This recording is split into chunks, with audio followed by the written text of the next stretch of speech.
नमस्कार विद्यार्थी मित्रांनो. पूर्वव्यास अभ्यासक्रम इयत्ता 9वी व इयत्ता 10वी मेकॅनिकल टेक्नॉलॉजी व इलेक्ट्रिकल टेक्नॉलॉजी या अभ्यासक्रमाच्या व्हिडिओ ट्युटोरियलची सुरुवात प्री-एस-एस-सी व्होकेशनल या यूट्यूबच्या चॅनलच्या माध्यमातून सुरू करण्यात येत आहे. तरी सर्व विद्यार्थ्यांनी व शिक्षकांनी या व्हिडिओचा वापर करावा. सर्वप्रथम आपण अभियांत्रिकी चित्रकला या विषयातील घटक क्रमांक 1 अभियांत्रिकी आरेखनाची ओळख या घटकाचा अभ्यास करणार आहोत. या घटकामध्ये आपण खालील उद्दिष्टांचा विचार करणार आहोत. अभियांत्रिकी आरेखन म्हणजे काय? अभियांत्रिकी आरेखनाची आवश्यकता काय आहे हे समजावून घेणे. अभियांत्रिकी आरेखनाचा उपयोग समजावून घेणे. या 3 गोष्टीचा आपण या घटकामध्ये अभ्यास करणार आहोत. तर विषय प्रतिपादनमध्ये अभियांत्रिकी चित्रकला, अभियांत्रिकी आरेखन ही अभियंत्याची भाषा आहे. एखादे यंत्र तयार करावयाचे असल्यास त्या यंत्राची अभिकल्पना म्हणजे डिझाईन प्रथम तयार करण्यात येते. ही कल्पना किंवा डिझाईन अभियांत्रिकी चित्राद्वारे सादर करण्यात येते. यंत्राची अभिकल्पना शब्दात मांडण्याचे ठरविल्यास ही गोष्ट अशक्यप्राय असल्याचे आढळून येईल आणि बरीच खटपट करूनही आपण अभिकल्पना शब्दात रेखाटू शकलो तरीही ज्यांना यंत्रनिर्मिती करावयाची आहे त्यांना कामाविषयी स्पष्ट कल्पना येणार नाही. म्हणजे आपल्याला एखाद्या यंत्राचा भाग किंवा यंत्र तयार करायचं असल्यास त्या यंत्राची आपल्याला सर्वप्रथम एक अभिकल्पना तयार करावी लागते, म्हणजे डिझाईन तयार करावं लागते. त्या डिझाईनच्या माध्यमातून आपण जो कारागीर किंवा जो अभियंता ते यंत्र निर्मिती करणार आहे त्या कारागिराला ती डिझाईन लवकर लक्षात येते. परंतु ही डिझाईन आपण शब्दाच्या स्वरूपात मांडण्याचं ठरवलं व ती आपण त्यांना समजावून पण सांगितली कारागिरास, ती काही अंशी त्या कारागिरास समजलही, परंतु ती प्रत्यक्ष ज्यावेळेस यंत्रनिर्मिती करल तो कारागीर त्यावेळेस त्यांना त्या कामाविषयी अशी स्पष्ट कल्पना येणार नाही. म्हणून नवनिर्मितीच्या क्षेत्रात अभियंता वस्तूचे प्रमाणबद्ध चित्र काढून त्याची मोजमापे व इतर माहिती देतो. म्हणजे अभिकल्पना असते, जी डिझाईन असते अभियांत्रिकी आरेखनाच्या स्वरूपामध्ये, त्या डिझाईनमध्ये जी वस्तू आपल्याला तयार करायची, जे यंत्र आपल्याला तयार करायचं आहे त्या यंत्राची प्रमाणबद्धता ही चित्राच्या स्वरूपात, मापाच्या स्वरूपात, त्याची लांबी, रुंदी, उंची, जाडी ही अभियांत्रिकी आरेखन आपण जी अभिकल्पना कारागिरास देणार आहोत, डिझाईन देणार आहोत, त्यामध्ये आपल्याला स्पष्ट मांडता येते. अशा आरेखनाच्या साहाय्याने कारागिराला वस्तू बनविण्याची माहिती मिळते.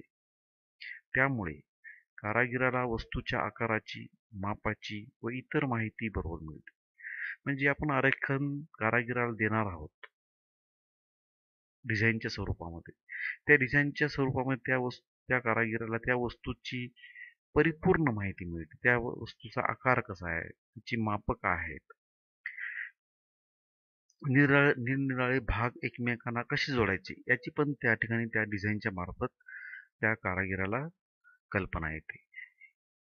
म्हणजे आरेखनाच्या साहाय्याने कारागिराशी बोलता येते. म्हणजे अभियांत्रिकी आरेखन आणि तो कारागीर जो यंत्राची निर्मिती करणार आहोत, भागाची निर्मिती करणार आहे, त्या दोन्ही कारागिरांना त्या अभियांत्रिकी आरेखनाच्या साहाय्याने एक संवाद साधता येतो. म्हणूनच आरेखनास अभियंत्याची भाषा असे म्हणतात. आरेखन ही रेषांची भाषा आहे. आता या ठिकाणी रेषा म्हटल्यानंतर आपल्याला रेषांचे प्रकार येणारच.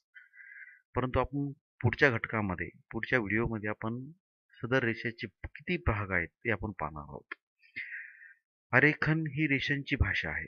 तो कोणालाही व कुठेही दिलेली वाचता आली पाहिजे. म्हणजे एखादा अभियांत्रिकी आरेखन काढला असेल तर ते अभियांत्रिकी आरेखन वाचणं म्हणजे काय? त्याची लांबी लक्षात घेणं, रुंदी लक्षात घेणं आणि उंची लक्षात घेणं. यासाठी त्यातल्या रेषांना नियम व अर्थ दिलेले आहेत.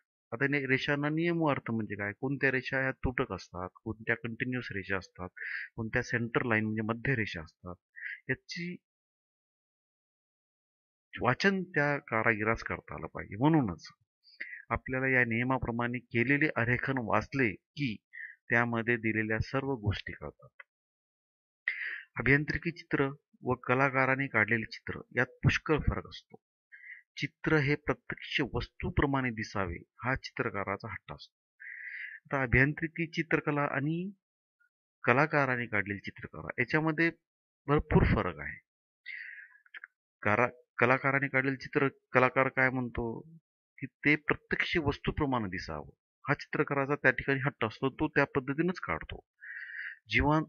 चित्रात जिवंतपणा आणण्यासाठी चित्रकार छाया, प्रकाश आणि निरनिराळ्या रंगसंगतीचा उपयोग करतो. जो कलाकार आहे, जो चित्र बनवतो, तो त्या ठिकाणी काय करतो?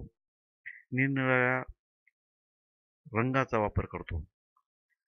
अभियांत्रिकी चित्र जिवंत वाटावे अथवा प्रत्यक्ष वस्तूप्रमाणे दिसावे हाही चित्रे काढण्यासाठी उद्देश नसतो.